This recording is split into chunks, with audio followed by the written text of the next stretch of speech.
You know what one of the biggest trends in the NFT space is right now? It is more projects getting into the space. I mean, we are seeing a ton of new projects each and every day, and it might be a bit disheartening if your project doesn't sell out or if you're just feeling like it's not getting any traction.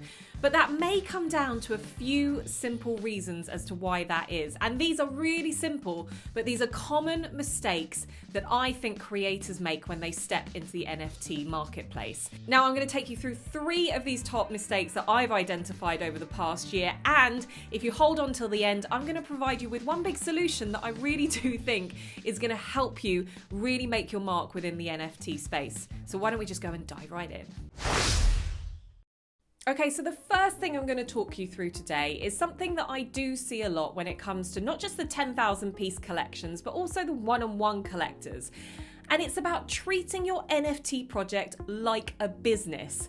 What do I mean by that? Well, think about it in this way. You can't just put a project out there and hope that it's just going to do well. You need to kind of put the plans in place. You need to tell your community that you're going to be here for the long run, and you need to keep delivering on that momentum. So really, you need to look at your community as shareholders. If they are buying a piece of your pie, then they are buying into your business. And what do I mean by that? Well, each NFT that gets sold is almost like a shareholding. So you as the business need to deliver for your shareholders, and you need to think about how you're doing that.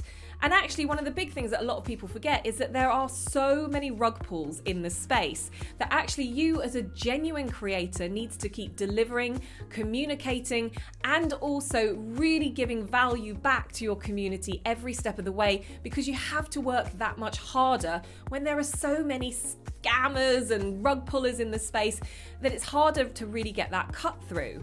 So how can you do this? Well, first and foremost, I think communication is key. Why? Because community is key. You need to stay on top of things.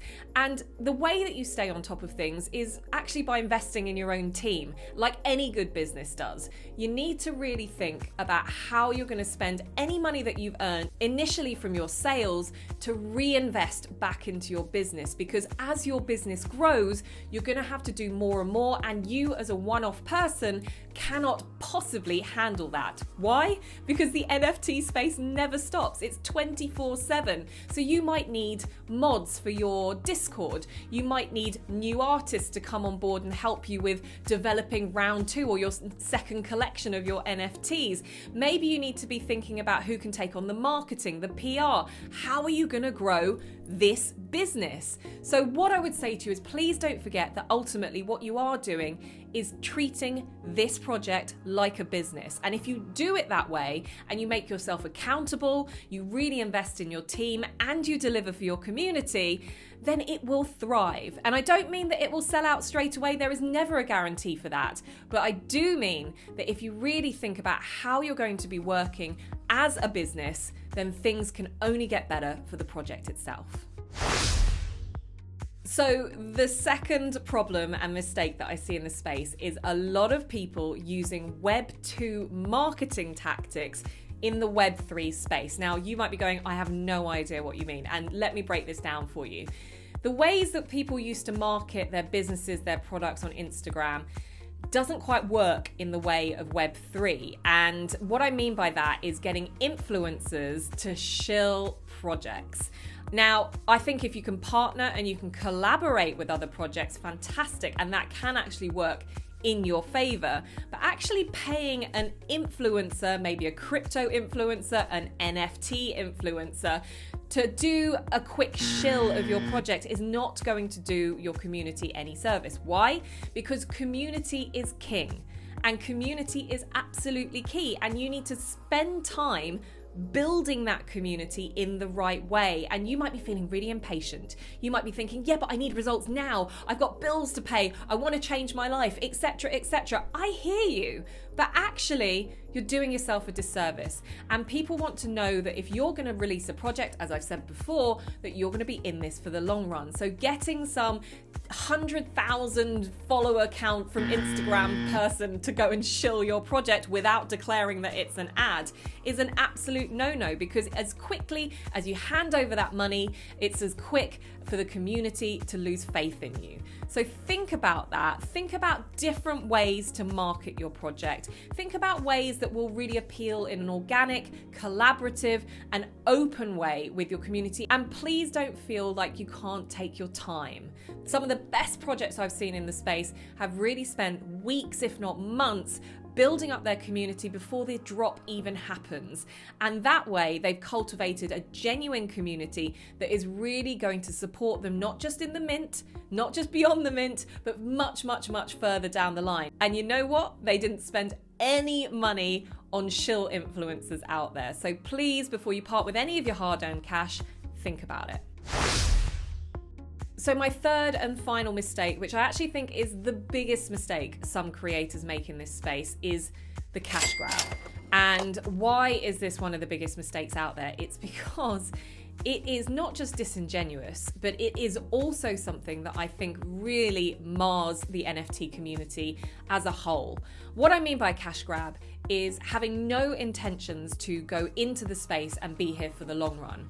Forgetting the fact that people, or even actually even worse, knowing the fact that people are going to spend not just tens of dollars, but thousands of dollars potentially on your project. And knowing that if you sell out and make them work hard enough through grinding through whitelists, through, really working it to go and be part of this hype project that you've got, essentially, you're going to run away with that cash. And we all know the problems with the space at the moment is that there's no regulations and that there's no real accountability. And also some projects don't have doxing as well. And the problem with this is that it is still an evolving space, and this is unfortunately going to continue to happen. So one of the biggest mistakes is that you think that this is the right way to go, and it 100% isn't. You have to think, if you're going to invest the time, the money, the developers, the artists, everything, you're going to want to do it because you're going to want to build a business for yourself. And I'm bringing it back to that point each and every time. This is a business. If you are a one-of-one artist, this is going to change the way that you are going to be able to sell your art, because you no longer need a gallery. You no longer need to grind on stalls in marketplaces to sell your work. You can obviously do that as well, but here you can really take things into your own account. And if you provide value within the space, you will see a residual income, not just now, not just for your family, not just for your grandchildren, but even years and years and years beyond your own lifespan in this space, as long as it survives. And that's the incredible thing about it. And if you are a 10,000 piece collection, who knows, skies are the limit, because we look at World of Women, we look at the Bored Ape Yacht Club, we look at Boss Beauties, we see all the opportunities that they are building as a business. And that is because they are not a cash grab. They have been here from day one. They have been working, grinding for their community and building something amazing. And very quickly, audiences will be able to tell whether or not you are a cash grab or you are a genuine person in the space. And big red flags to look out for with cash grabs are everything from grinding for whitelists, zero doxing, and massive, massive hype. If you see any of those, avoid like the plague, and please don't follow what they're doing. That's one of the biggest mistakes this space could make. Oh, hello, you've just caught me on another NFT break. Well, whilst I've got you here, I just wanted to let you know that we're really pleased to say that we've partnered with the Tezos ecosystem for this video. Tezos is the blockchain that you can build, play, and collect on, and its ecosystem is home to developers, creators, and innovators from all around the world. It's also super environmentally friendly, with an average energy footprint of just 17 global citizens. Now, knowing that, along with low gas fees and sustainability through innovation, you can rest assured that this is a green, clean blockchain. And don't just take my word for it. Some of the world's biggest brands are building their futures on Tezos, including Ubisoft, the New York Mets, Red Bull Racing, McLaren F1, and even Manchester United. So a huge thanks to the Tezos ecosystem for partnering with us on this video. And if you want to find out more about the Tezos blockchain, then make sure you check out all of the links in our description box below. But for now, let's get back to business. Now, I promised you that after all those mistakes that I've identified, I would give you that little tidbit that just basically tells you how to make sure you do things right in the space. And it isn't rocket science. I'm not going to blow your mind with this. I'm just going to tell you how it is. It's really, really simple. Take your time. Any business that is needing to be built in any industry, in any space, in any evolving space, takes time. You don't see the Bored Ape Yacht Club launch and then suddenly get to 100 ETH overnight. It doesn't happen like that. It has taken a year for them, which is still incredibly quick. But if you take your time and know how to deliver, and I mean that in the sense of do not worry if you don't sell out. It doesn't matter. Some of the best projects took ages to sell out, and it's only when that moment comes where people have their light bulb moment do things start moving in motion. As long as you can keep seeing the momentum building, the community growing, and also you as the founder delivering that value, they will come. The audience will come, the collectors will come, the investors will come, but you need to stick with it. There is no such thing as an overnight success. There is no such thing as no effort and 100% gain. It doesn't work like that. Everyone, myself included in the NFT community, is so busy working behind the scenes, delivering, thinking, investing, pulling in the right people to make sure that their business is bigger and better and much more valuable for their community. And without all of that, you're not going to succeed. Trial, error, you're not going to get it right first time, but ultimately, if you keep on going, you get advice and you learn from the great projects in the space, I know that you're going to be a success. Good luck with it.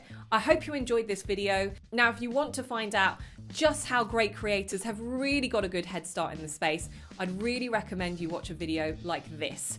Betty from Deadfellas is an incredible inspiration in the NFT space. She's an amazing, amazing founder of Deadfellas. She's an absolute gem to have and a wealth of knowledge. You will learn so much from her.